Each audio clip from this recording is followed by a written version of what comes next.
Hello ಸ್ನೇಹಿತರೆ, ನಾನು ನಿಮಗೆ ಈ ವಿಡಿಯೋದಲ್ಲಿ ನವೀಕರಿಸಬಹುದಾದ ಶಕ್ತಿ ಇಲ್ಲಾಂದ್ರೆ ರಿನ್ಯೂಯಬಲ್ ಎನರ್ಜಿ ವರ್ಕಿಂಗ್ ಮಾಡೆಲ್ ಬಗ್ಗೆ ನಿಮಗೆ ಈ ವಿಡಿಯೋದಲ್ಲಿ ನಿಮಗೆ ತಿಳಿಸ್ಕೊಡ್ತಾ ಇದ್ದೀನಿ. ಈ ನವೀಕರಿಸಬಹುದಾದ ಶಕ್ತಿ ಅಂದ್ರೆ ಏನು, ನಾವು ಎಷ್ಟೇ ಯೂಸ್ ಮಾಡಿದ್ರು ಅದು ಆ ರಿಸೋರ್ಸಸ್ ಆ ವಸ್ತು ಮತ್ತೆ ಬರ್ತಾನೆ ಇರುತ್ತೆ. ಈಗ ಫಾರ್ ಎಕ್ಸಾಂಪಲ್ ವಾಟರ್ ಇಂದ ನಾವು ಎಲೆಕ್ಟ್ರಿಸಿಟಿ ಜನರೇಟ್ ಮಾಡ್ತೀವಿ, ಹೈಡ್ರೋ ಎಲೆಕ್ಟ್ರಿಸಿಟಿ ಅಂತೀವಿ. ಆ ವಾಟರ್ ನಿಮಗೆ ಮತ್ತೆ ಬರ್ತಾನೆ ಇರುತ್ತೆ ವಾಟರ್ ಸೈಕಲ್ ಇಂದ.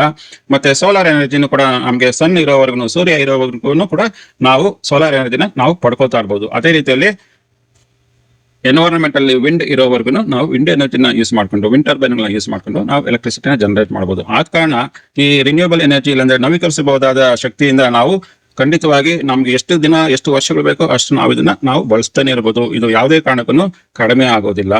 ಆದ್ರಿಂದ ನಾನು ನಿಮ್ಗೆ ಈ ವಿಡಿಯೋದಲ್ಲಿ 3 ರೀತಿಯ ನವೀಕರಿಸಬಹುದಾದ ಶಕ್ತಿನ ನಿಮ್ಗೆ ನಿಮ್ಗೆ ತಿಳಿಸ್ಕೊಡ್ತಾ ಇದ್ದೀನಿ, ಯಾವ ರೀತಿ ಅದು ಕೆಲಸ ಮಾಡುತ್ತೆ ಅಂತ.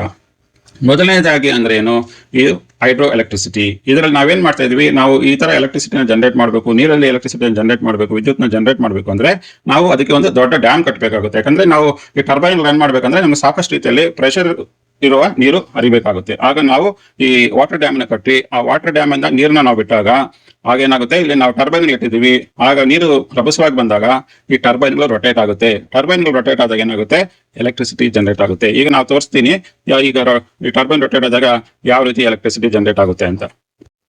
ಈಗ ನಾವು ಟರ್ಬೈನ್ ನ ಸ್ವಿಚ್ ಆನ್ ಮಾಡ್ತಾ ಇದ್ದೀವಿ. ಟರ್ಬೈನ್ ಸ್ವಿಚ್ ಆನ್ ಮಾಡಿದಾಗ ಏನಾಗುತ್ತೆ,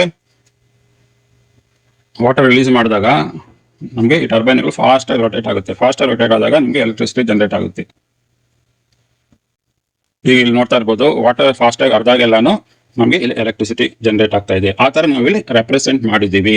ಈಗ ಎಲೆಕ್ಟ್ರಿಸಿಟಿ ಜನರೇಟ್ ಆಗಿರೋದ್ರಿಂದ ಹೈಡ್ರೋ ಎಲೆಕ್ಟ್ರಿಸಿಟಿಯಿಂದ ನಾವು ಅಲ್ಲಿ ಸ್ಟ್ರೀಟ್ ಲೈಟ್ ಗಳೆಲ್ಲಾನು ಇಲ್ಲಿ ಗ್ಲೋ ಮಾಡಿದ್ದೀವಿ. ಇದು ಒಂದು ಕಾನ್ಸೆಪ್ಟ್ ಹೈಡ್ರೋ ಎಲೆಕ್ಟ್ರಿಸಿಟಿಯಿಂದ. ನಾವು ಎರಡನೇ ರೀತಿಯಲ್ಲಿ ಯಾವ ರೀತಿ ಎಲೆಕ್ಟ್ರಿಸಿಟಿ ಜನರೇಟ್ ಮಾಡಬಹುದು ಅಂದ್ರೆ ಸೋಲಾರ್ ಎನರ್ಜೀಸ್. ನಾವು ಸೂರ್ಯನನ್ನ ಬಳಸಿ ಈ ತರ ಸೋಲಾರ್ ಪ್ಯಾನಲ್ ಅಳವಡಿಸಿಕೊಂಡಾಗ ಇದರಲ್ಲಿ ಫೋಟೋವಾಲ್ಟಿಕ್ ಕಾನ್ಸೆಪ್ಟ್ ನ ಬಳಸಿ ಸೂರ್ಯ ಇಲ್ಲಿ ಬಂದಾಗ ನಮಗೆ ಎಲೆಕ್ಟ್ರಿಸಿಟಿ ಕೂಡ ಜನರೇಟ್ ಆಗುತ್ತೆ. ಈಗ ನಾವು ಅದನ್ನ ನಿಮ್ಗೆ ಡೆಮಾನ್ಸ್ಟ್ರೇಟ್ ಮಾಡ್ತಾ ಇದೀವಿ. ಸೂರ್ಯ ಇದ್ದಾಗ ನಮಗೆ ಯಾವ ರೀತಿ ಎಲೆಕ್ಟ್ರಿಸಿಟಿ ಜನರೇಟ್ ಆಗುತ್ತೆ ಅಂತ ಈಗ ಏನ್ ಮಾಡ್ತಾ ಇದೀವಿ, ಮನೆಯಲ್ಲಿ ಸೋಲಾರ್ ಪ್ಯಾನಲ್ಸ್ ಹಾಕೊಂಡಾಗ ನಮಗೆ ಎಲೆಕ್ಟ್ರಿಸಿಟಿ ಜನರೇಟ್ ಆಗುತ್ತೆ. ನಿಮ್ಗೆ ಇಲ್ಲಿ ಕಾಣಿಸ್ತಾ ಇರ್ಬೋದು, ಈಗ ಮನೆಯಲ್ಲಿ ವಿದ್ಯುತ್ ಬಂದಿದೆ.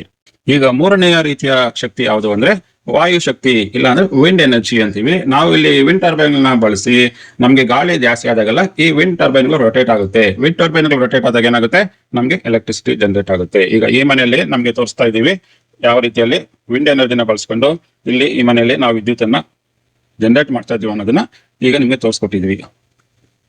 ಆದ ಕಾರಣ ನಾನು ಈ ವಿಡಿಯೋದಲ್ಲಿ ನಿಮ್ಗೆ 3 ರೀತಿಯಲ್ಲಿ ನವೀಕರಿಸಬಹುದಾದ ವಿದ್ಯುತ್ ಶಕ್ತಿನ ಯಾವ ರೀತಿ ಜನರೇಟ್ ಮಾಡ್ಬೋದು, ಮತ್ತೆ ಇದರಿಂದ ನಾವು ಸಸ್ಟೈನಬಲ್ ಯಾವ ರೀತಿ ಆಗ್ಬೋದು. ಯಾಕಂದ್ರೆ ಇಲ್ಲಿ ಏನೇ ಜನರೇಟ್ ಮಾಡಿರೋದು ಇದು ಯಾವುದು ಖಾಲಿ ಆಗೋದಿಲ್ಲ. ಇದು ನಮ್ಮ ಪ್ರಕೃತಿಯಲ್ಲಿ ಇರುತ್ತೆ, ನೀರು ಕೂಡ ಪ್ರಕೃತಿಯಲ್ಲಿ ಇರುತ್ತೆ, ವಾಯು ಇರುತ್ತೆ, ಮತ್ತೆ ಸೂರ್ಯನು ಕೂಡ ಇರ್ತಾನೆ. ಆಗ ಏನಾಗುತ್ತೆ, ನಾವು ಮತ್ತೆ ಮರುಬಳಕೆ ಮಾಡ್ತಾನೆ ಇರ್ಬೋದು, ಎಷ್ಟೇ ಬಳಸಿದ್ರು ಇದು ಖಾಲಿ ಆಗೋದಿಲ್ಲ.